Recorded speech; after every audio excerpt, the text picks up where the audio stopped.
بسم اللہ الرحمن الرحیم۔ پیارے دوستو، ماہ رمضان المبارک کا بابرکت اور رحمتوں والا مہینہ جاری و ساری ہے۔ آج ہم آپ دوستوں کے ساتھ رمضان المبارک کی فضیلت کا ایک واقعہ شیئر کرنے جا رہے ہیں۔ اللہ تعالیٰ قرآن کریم میں فرماتا ہے، اے ایمان والو، روزے جس طرح تم سے پہلے لوگوں پر فرض کیے گئے تھے تم پر بھی فرض کر دیے گئے ہیں تاکہ تم پرہیزگار بن جاؤ۔ رمضان کا مہینہ وہ ہے جس میں قرآن مجید نازل کیا گیا، جو لوگوں کے لیے سراسر ہدایت ہے، اور اس میں لوگوں کی صحیح رہنمائی کی باتیں ہیں اور غلط اور صحیح کو الگ الگ کر دینے والی صاف اور واضح باتیں موجود ہیں۔ سو تم میں سے جو کوئی اس مہینے میں موجود ہو وہ اس پورے مہینے کے روزے ضرور رکھے۔ حضرت سلیمان فارسی رضی اللہ تعالی عنہ سے روایت ہے کہ ماہ شعبان کی آخری تاریخ کو رسول اللہ صلی اللہ علیہ وسلم نے ہم کو ایک خطبہ دیا۔ اس میں آپ صلی اللہ علیہ وسلم نے فرمایا، اے لوگو، تم پر ایک عظمت اور برکت والا مہینہ سایہ افکن ہو رہا ہے۔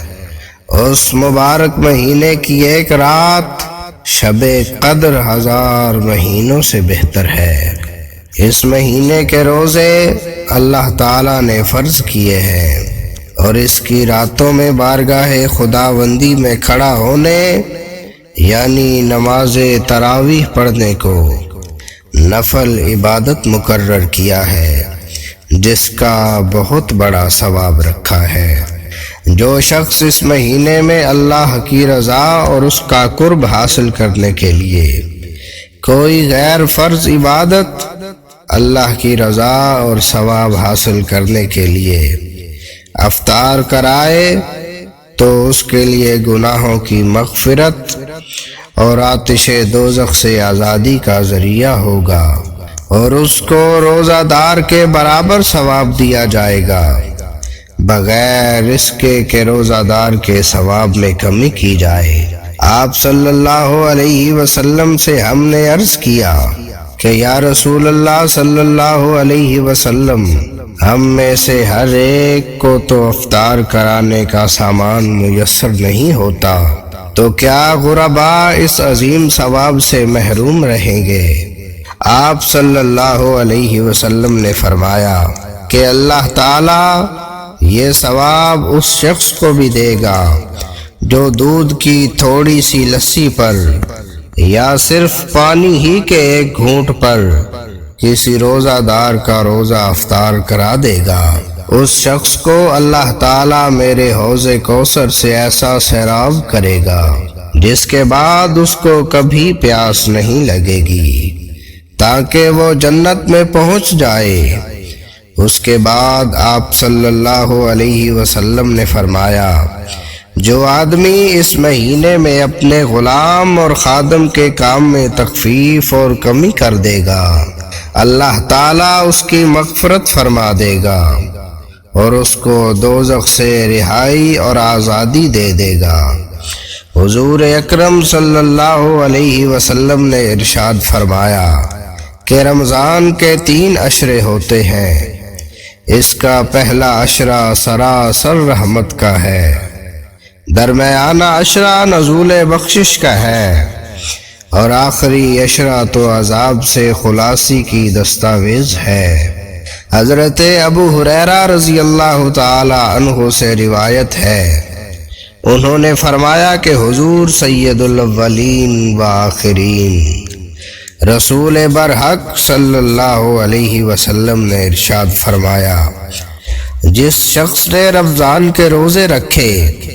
حالت ایمان میں اور کیفیت احتساب میں، اس کے پہلے گناہ معاف کر دیے جائیں گے، اور جو شخص رمضان میں عبادات میں مصروف رہے گا حالت ایمان میں اور کیفیت احتساب کے ساتھ، اس کی پچھلی کوتاہیاں معاف کر دی جائیں گی۔ اور جس شخص نے حالت ایمان اور کیفیت احتساب کے ساتھ شب قدر میں عبادات کی، اس کی گزری کوتاہیاں بخش دی جائیں گی۔ روزہ ایک ایسی عبادت ہے کہ جس کے بارے میں سرکار دو عالم صلی اللہ علیہ وسلم کا ارشاد مبارک ہے کہ اللہ تعالیٰ فرماتا ہے روزہ میرے لیے ہے اور اس کا اجر بھی میں خود ہی دیتا ہوں، یعنی یہ اللہ اور اس کے بندے کا براہ راست معاملہ ہے کہ بندہ اللہ تعالیٰ کے حکم کی بجا آوری میں تمام دن کھانے پینے اور نفسانی خواہشات سے رکا رہتا ہے اور اس کے ان آداب کی پوری پابندی کا خیال و احساس رکھتا ہے جو ان پابندیوں کے مطابق اپنے دن رات کو گزارنے کی کاوشیں کرتا ہے، تو یقیناً اللہ تعالیٰ اس کا اجر خود ہی عطا فرماتا ہے۔ ایک اور حدیث مبارکہ میں ارشاد فرمایا روزہ آدمی کے لیے ڈھال کا کام کر دیتا ہے بشرط یہ کہ وہ اس سے پھاڑ نہ ڈالے۔ حضرت ابو ہریرہ رضی اللہ تعالی عنہ سے روایت ہے کہ جب یہ ارشاد فرمایا تو عرض کیا گیا اسے کسی کے ساتھ پھاڑا جا سکتا ہے؟ ارشاد فرمایا جھوٹ یا غیبت کے ساتھ، یعنی روزے کی حالت میں جھوٹ، غیبت، گالم گلوچ، لڑائی جھگڑا اور دوسری اس طرح کی بری چیزوں اور بری باتوں سے سختی کے ساتھ ممانعت کی گئی ہے۔ حدیث مبارکہ میں ہے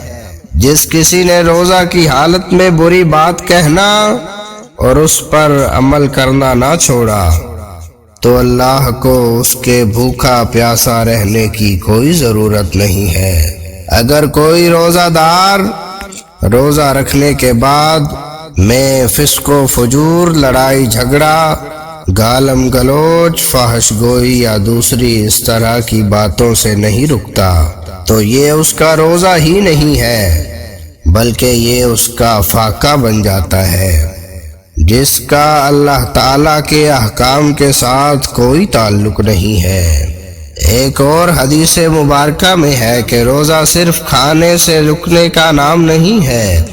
بلکہ روزہ تو لغویات اور بری باتوں سے بچنے کا نام ہے۔ حضرت عبداللہ بن مسعود رضی اللہ تعالی عنہ سے روایت ہے